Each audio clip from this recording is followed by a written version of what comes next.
hello बंधुসকল स्वागतम जनाइছো Gopur blogs Hojai चैनलটোত যোৱাকালি যেহেতু 24 নৱেম্বৰ আছিল আৰু গতিকে 24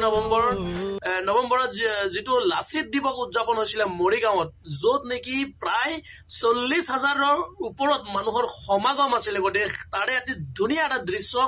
আপোনালোকৰ বাবে লৈ আহিছো গতিকে ভিডিওটো একদম স্কিপ নকৰিব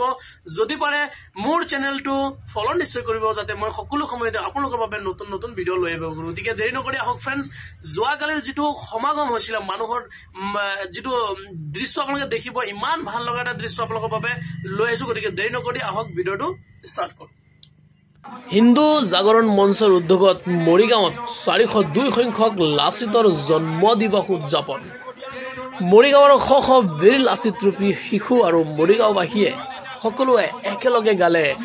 আকু যদি যাব লাগে হৰাই ঘাটলৈ তো ফ্ৰেন্ডছ আজি সকলোকে স্বাগতম জনাইছো গোপুৰ ব্লগছ হৈ যাচ্ছে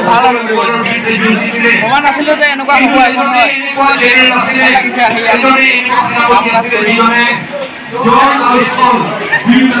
আজি লাচিত দিৱস যেটা আমি খোৱাই খোৱাজু কৰি আছো কেনেকুৱা লাগি আছে সকলো ভালে লাগি আছে না ঠিক ঠিক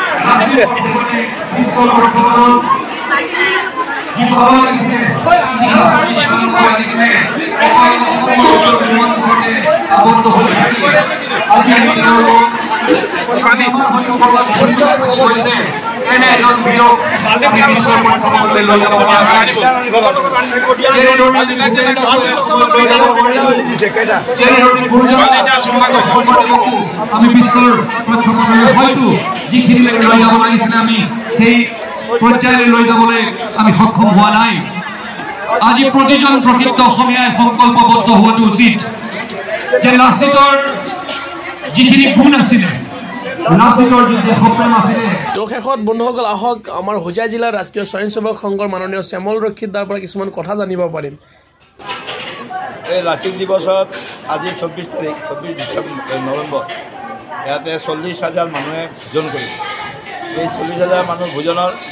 তৈয়াৰী কালি ৰাতিপুৱা আৰম্ভ হৈছে আৰু আমাৰ এতিয়া চলি আছে আৰু আজি আবেলিলৈ চলিব 40,000 মানুহ খোৱাৰ কাৰণে আমি ইয়াত পোলাও বনাই আছোঁ আৰু চানা চব্জি বনাই আছোঁ ইয়াত 100জন মানুহ কাম কৰি আছে মহিলা আছে 70জন পুৰুষ আছে 30জন গোটেই মিলি কাম কৰি আছে আৰু সবক এই প্ৰসাদ দিয়াৰ ব্যৱস্থা হ'ব পেকেটিং সিস্টেমেৰে লগতে যে আমাৰ যে অসমৰ যে বিৰাংগ যেটো লাচিতৰ বিষয়ত অকণমান কিবা এটা ইয়াতে যেটো আমাৰ কাৰ্যক্ৰম হ'ব এই কাৰ্যক্ৰমত আমাৰ যেনেকুৱা